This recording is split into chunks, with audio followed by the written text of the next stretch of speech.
Hi, purpose of this video is to help you through this electric field strength formula as seen here in our book. Before we start, let's talk briefly about electric fields. An electric field is the area that exists around any charged object, whether it's a single particle or a charged Van de Graaff generator. The field is invisible, and so we use electric field lines to show how the field behaves around that charged particle. And so here's the diagram of your book of the pink field lines around the negatively charged particle. On the next page, it's a diagram showing, again, the pink field lines, this time around a positively charged particle. Really here, the only difference is that the field lines are going out of the positive.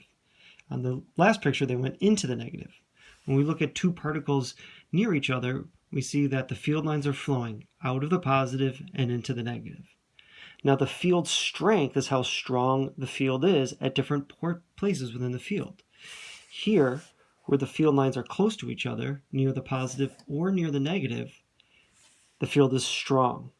Out here on the edge of the field, where the field lines are farther away from each other, the field is weaker.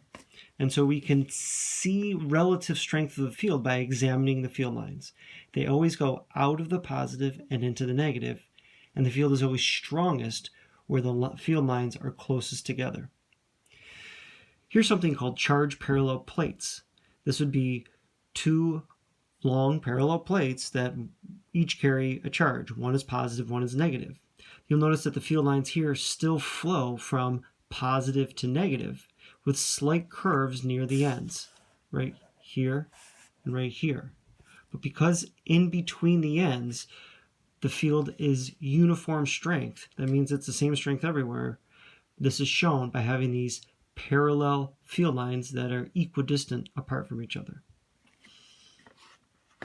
If we look at the field equation, again, it looks like this.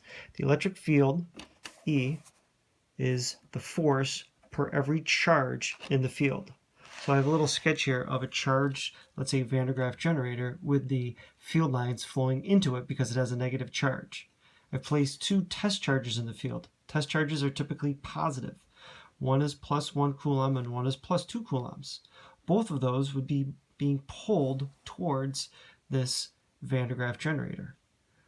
The one that would be being pulled harder would be the one with the greater charge.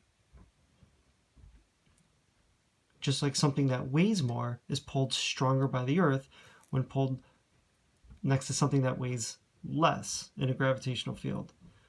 However, the field strength at these 2 points is actually the same amount. So the field strength is not dependent on the size of the charge placed in the field.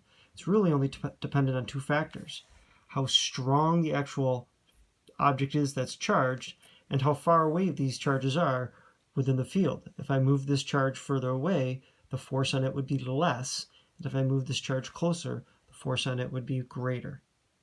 So if we go down back to this equation, E equals Fe over Q, we also have to remember that field strength is tied into distance, and that is it follows the inverse square rule. The further you get away, the 2 charges get away from each other, the less the field strength, the electric force is, So here, since electric field strength is directly proportional to the force involved, we can find these 2 things. First off, this graph here, E versus Fe, would lead to a line that generally looks like this. Now you'll notice D, or distance, or I suppose I could have also used R, is not in the field strength equation. However, because these 2 properties, field strength and force, are proportional to each other, and because force is inversely proportional to distance, we can conclude that the electric field strength is also inversely proportional to distance. And so this graph would have that inverse square curve here. And what that basically means is if I had a test charge here and I have the distance, it would have a strength 4 times greater. If I move this charge twice the distance away, the field strength would be cut in a quarter. It would be a quarter of the original strength. Now let's get down to solving this problem. It's It's really straightforward. The one that I'm going to sample is number 22 on the paper given. And so it looks like this. It says that you have an electric field and has a particle that has a charge, Q stands for charge, of 1.0 times 10 to the negative 5 coulombs. The force on that charge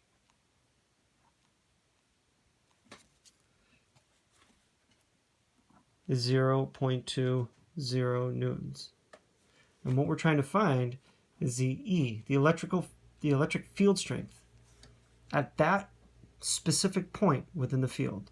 And so I do that by using this equation. E equals Fe divided by Q. And so my Fe here, the force, is 0.2 newtons.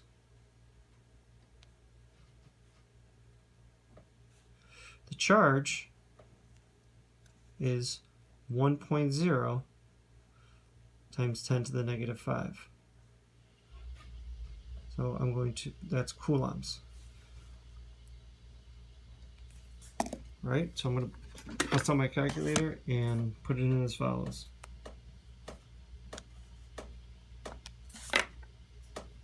Okay, so it's the force, 0.2 newtons, divided by the size of the charge, 1.0 times 10 to the negative 5. And we get 20,000. And so the electric field strength is 20,000. In terms of units, it's newtons over coulombs. So 20,000 newtons per coulomb. One little twist here is you have to remember, if we put either a proton or an electron in the field, then the size of the charge Q would be equal to the size of the elementary charge. Remember that the elementary charge is 1.6 times 10 to the negative 19 coulombs. I hope that helps. Good luck. Email me with questions.